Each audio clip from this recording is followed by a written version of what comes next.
अस्सलाम वालेकुम। सबसे पहले तो मैं आपको एक छोटी सी चीज़ दिखाना चाह रहा हूँ, इंटरेस्टिंग चीज़।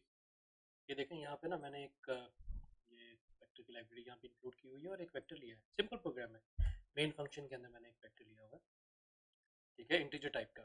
मैं आपको दिखाना चाह रहा हूँ कि कैपेसिटी और साइज़ कैसे ग्रो करती है।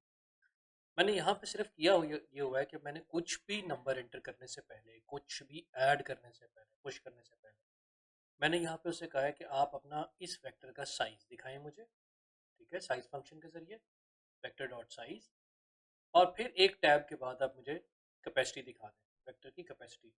साइज वो नंबर है, साइज आपको रिटर्न करेगा कि इस वक्त इस वेक्टर के अंदर कितने नंबर्स मौजूद हैं, और कैपेसिटी आपको ये बताएगा कि इस वेक्टर की इस वक्त करंटली कैपेसिटी क्या है, इसके अंदर कितने नंबर स्टोर हो सकते हैं, और फिर उसके बाद एक नेक्स्ट लाइन में चला जाएगा। Then I push my first number, मैंने अपना पहला नंबर पुश किया 10।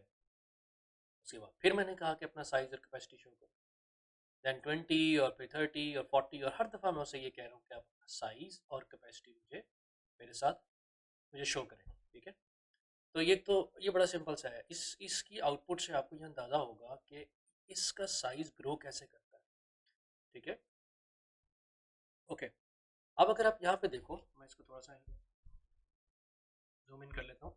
ये आपको जो लेफ्ट साइड पे नज़र आ रहा है ये साइज़ है, और जो आपको राइट साइड पे नज़र आ रहा है ये कैपेसिटी है। सबसे पहले जो साइज़ है वो भी ज़ीरो है, इसके अंदर कोई एलिमेंट नहीं है, और कैपेसिटी भी ज़ीरो है, मतलब इसने कोई अभी एरे बनाई ही नहीं। ओके, जब पहला नंबर आया तो उसने एक ही कैपेसिटी का, यानी एक ही बॉक्स क्रिएट किया इस वन को स्टोर करने के लिए, 4 बाइट्स के लिए। जैसे ही दूसरा नंबर आया तो इसने उसकी कैपेसिटी भी चेंज कर ली, यानी अब इसने नई एरे बनाई है जिसकी कैपेसिटी 2 है, और दो नंबर उसके अंदर ये कॉपी कर दिए।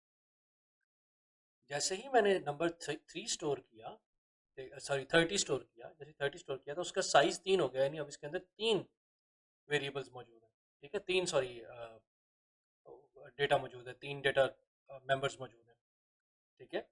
और ये 3 डेटा मेंबर्स के लिए इसने अब टोटल कैपेसिटी कितनी कर ली है, 4 कर ली है, यानी अब जो उसके बाद नई एरे बनी है वो 4 की बनी है, और उसके अंदर एक कैपेसिटी खाली थी, तो इसलिए ये जब साइज 4 हुआ तो कैपेसिटी चेंज नहीं हुई।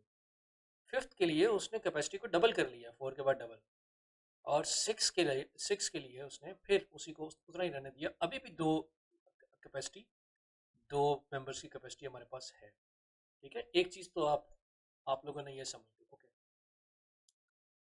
इसके बाद मैं नेक्स्ट चीज़ डिमॉन्स्ट्रेट करता हूँ नेक्स्ट वीडियो में।